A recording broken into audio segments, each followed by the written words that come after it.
All right, the time has come. My favorite segment is here. I'm putting Sam on the hot seat, covering all the latest hot topics in Minnesota sports called What Does It Mean? Sam, you ready to roll? Let's do it.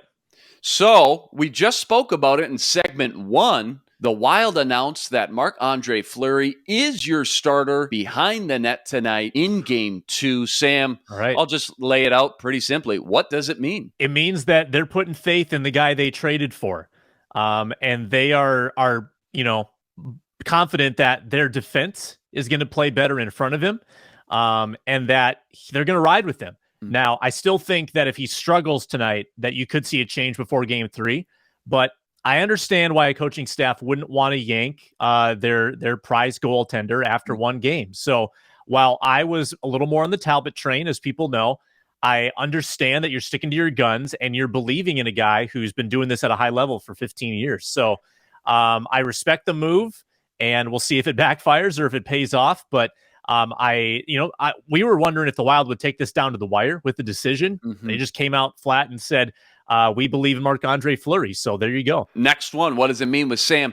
Twins won their 12th game in 13 meetings, moving to 6 games above 500 and first place in the Central Division. Offensively, they've outscored their opponents 63-25 during that stretch and 25-7 during their latest 4-game win streak.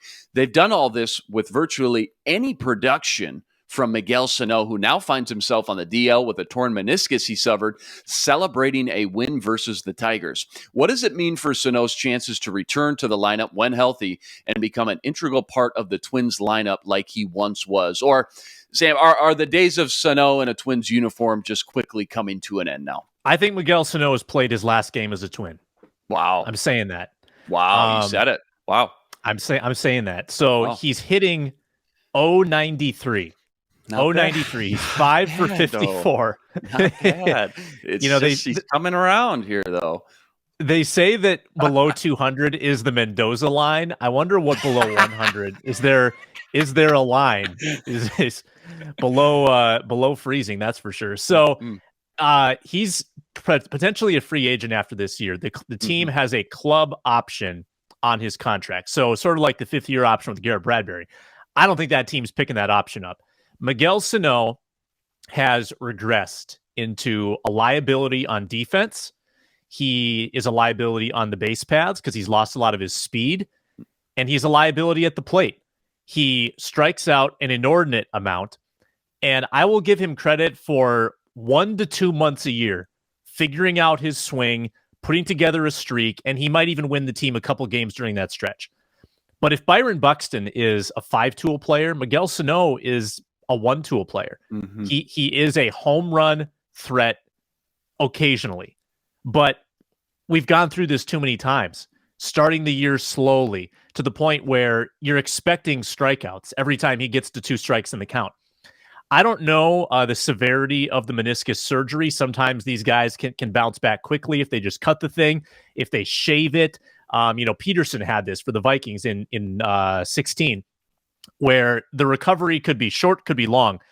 But I'm not sure that you put this guy back in the lineup immediately anyway. I think this could be a long injured list stint, and I'm calling it. Miguel Sano will not play for the big league club again.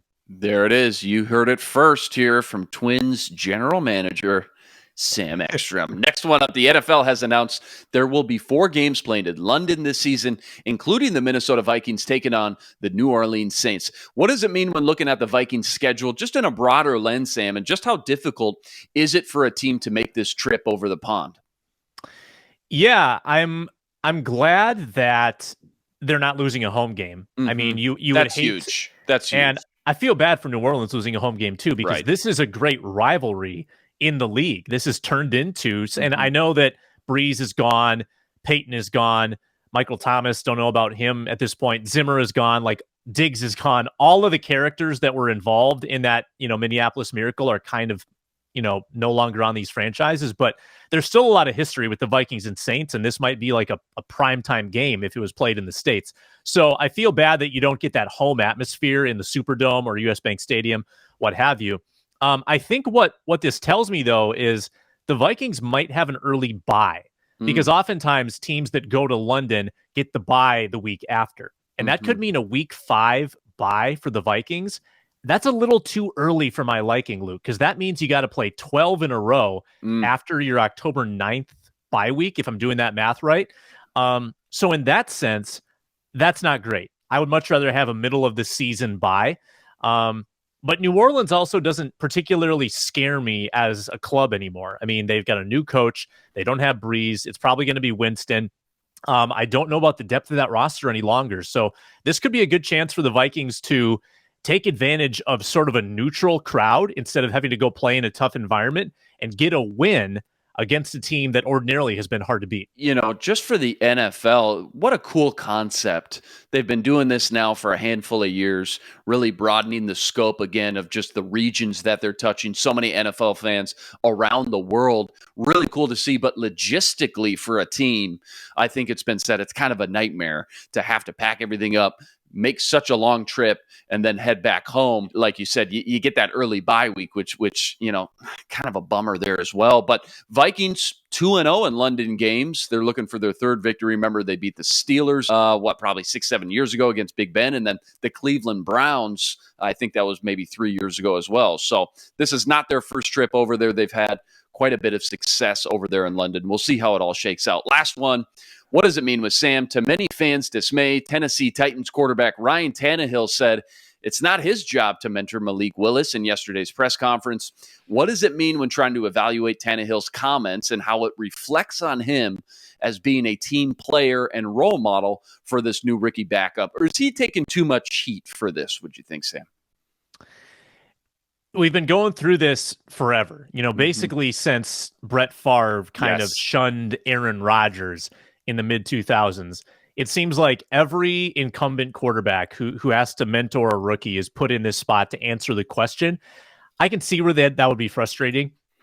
That being said, it's not that hard to say the right thing, the humble thing in front of the cameras, and then, you know, you can do whatever you want, honestly, behind the scenes. Like, you don't need to be a jerk, and you also don't need to spend every waking moment with them. Like, these guys have so many meetings as a group, and they collaborate so often in that quarterback room that I don't know if you necessarily need to have tutoring sessions with these rookie quarterbacks. They have quarterback coaches, offensive coordinators, head coaches. There are also other backup quarterbacks. So why does it need to be on the starting quarterback to have like extra time to mentor somebody? Just go about your business, and there will be plenty of opportunities to impart wisdom along the way. I guess it's an honest answer from Tannehill, and you can tell, and obviously he wants to keep his job. The Titans have played very well with Tannehill as their quarterback. I'm sure Tennessee's having the same conversations, though, as Minnesota. They're saying, can this guy really win a Super Bowl? And the answer to that might be no. And I think Willis is an exciting player. But I don't think Tannehill really owes him all that much.